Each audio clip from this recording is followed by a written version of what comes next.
Assalamualaikum. Bersua kita kembali dalam Sepatah TV.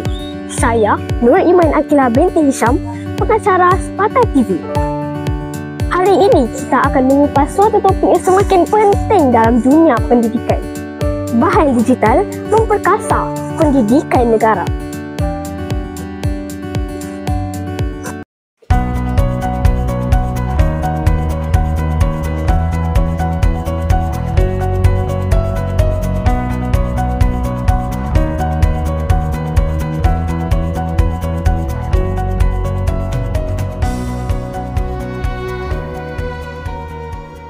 Jika dulu, pendidikan hanya berasaskan buku teks, papan tulis dan kapur.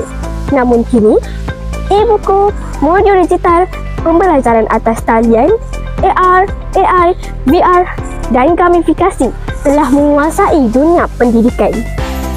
Persoalannya, apakah impak bahan digital benar-benar membantu murid dan guru? Apakah cabaran yang perlu diatasi untuk memastikan semua murid mendapat akses yang sekata dalam pendidikan? Di sini, pada hari ini, saya bersama dengan seorang guru di Sepatah yang menggunakan bahan digital dalam proses pembelajarannya. Bagaimanakah cikgu rasa penggunaan bahan digital dalam pembelajaran dapat membantu murid memahami pelajaran dengan lebih baik? Pada pendapat saya, penggunaan bahan digital membantu dalam proses pengajaran dan pembelajaran ini ada dua perkara, melibatkan guru dan juga murid.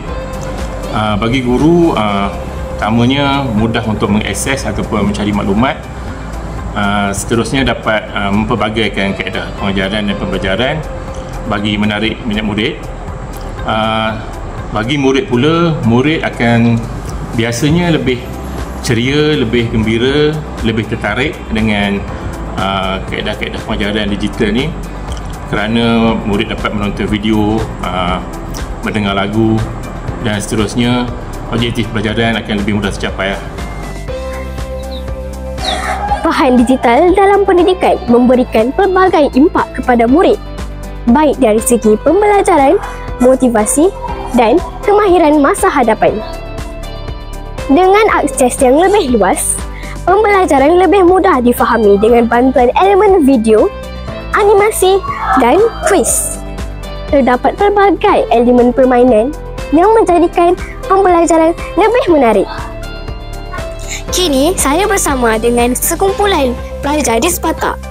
Kami sedang berada di makmal komputer sekolah kami.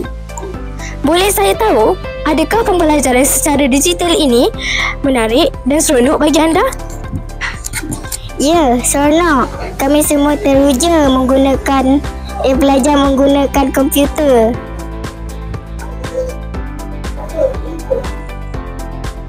Dengan berkembangnya teknologi digital ini, ia memberikan cabaran yang sangat besar kepada semua pihak berkepentingan, termasuklah murid, pendidik, pemimpin pendidikan, ibu bapa dan juga komuniti.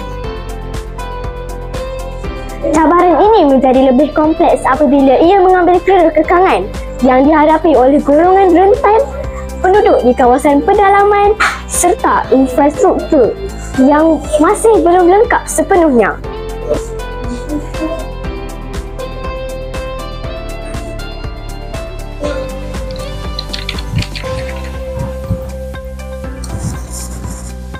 Oleh sebab itu, perubahan harus dilakukan segera bagi memastikan proses pendidikan dapat berjalan dengan lancar dan sekata.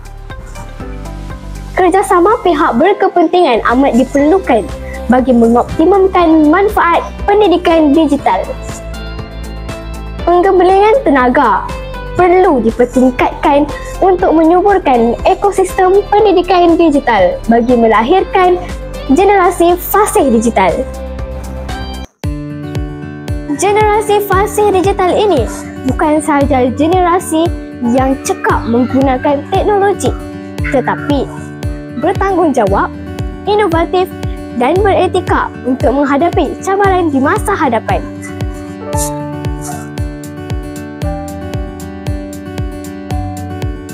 Belajar tekun sepanjang hari, ilmu digenggam jangan dilupa, pendidikan maju, tiang bestari, bangsa perkasa, harum namanya. Sekian dulu dari saya.